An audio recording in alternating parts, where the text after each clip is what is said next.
Vous le savez, les États-Unis d'Amérique s'apprêtent à vivre l'élection présidentielle la plus tendue de leur histoire. La colère gronde au pays de la liberté. Les ventes d'armes privées explosent et sont à leur plus haut niveau historique.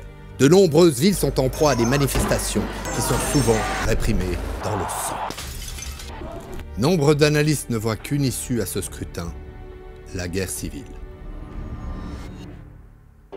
L'un de ces experts, c'est le stratège et concepteur de wargame Mike Selinker. Il s'inspire de l'histoire avec un grand H pour imaginer 4 scénarios possibles. Laissez-moi vous les exposer. Premier cas de figure, une large victoire de Joe Biden. Si Joe Biden l'emporte avec un maximum de voix, on imagine que tout rentrera dans l'ordre. Donald Trump sortira du bureau ovale, la queue entre les jambes, même si c'est l'armée qui doit le chasser, et il laissera la place souillée à la relève. Or, c'est oublier l'élection d'Abraham Lincoln. En 1860, ce hipster moche emporte 2/3 des grands électeurs. Mais un mois plus tard, il mange son chapeau et c'est le début de la guerre de sécession. Après 4 ans de bagarres dans la boue, de courates dans les champs et d'explosions de forts, le conflit nous laisse Autant en emporte le vent, la bande dessinée Les Tuniques Bleues et de jolies mélodies pour les fifres et tambours. Mais il fait aussi 750 000 morts. Deuxième cas de figure, une victoire serrée de Joe Biden. Si Joe Biden gagne avec un tout petit écart, Donald Trump va contester le résultat. Il va s'accrocher à son trône et il n'en bougera pas. Dans une telle situation, nous nous retrouvons avec une force illégitime au pouvoir et une force légitime qui ne peut y accéder. C'est ce qui est arrivé à Vladimir Ilitch Lénine.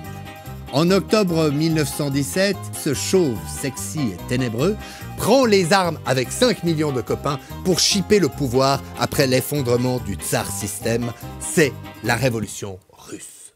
Durant 6 ans, les rouges et les blancs s'embrochent à Vladivostok, se trucident dans la toundra et font du baroufle au bord du lac Baïkal.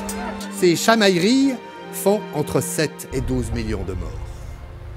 Troisième cas de figure, le résultat est contesté. Si ni Trump ni Biden ne gagnent clairement l'élection, une magouille semblable à celle qui a permis à George W. Bush de l'emporter face à Al Gore en l'an 2000 pourrait se faire jour dans un État clé avant d'être ratifié par une Cour suprême à la botte de Trump, lequel resterait en place à la tête d'un peuple plus divisé que jamais. Que feraient les démocrates? Ils se souviendraient de Michael Collins. En 1919, cet Irlandais fâché n'en peut plus du joug anglais. Avec ses potes roux, il forme l'armée républicaine irlandaise, l'IRA, qui va tabasser les Angliches. C'est la guerre d'indépendance irlandaise.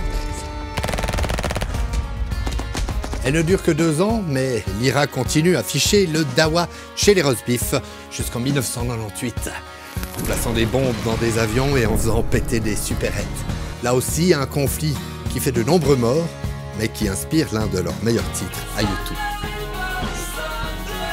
Quatrième cas de figure, une victoire de Donald Trump.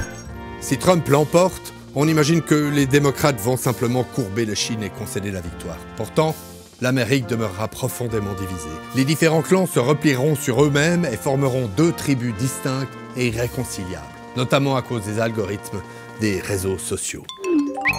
2 tribus qui se haïssent et veulent en venir aux mains. C'est le scénario de la guerre du Rwanda. Et là, pas besoin de vous faire un dessin. Dans tous les cas, les États d'Amérique sortiront désunis du scrutin de novembre prochain. Ça ne va pas être la joie, mais ça inspirera de jolies chansons.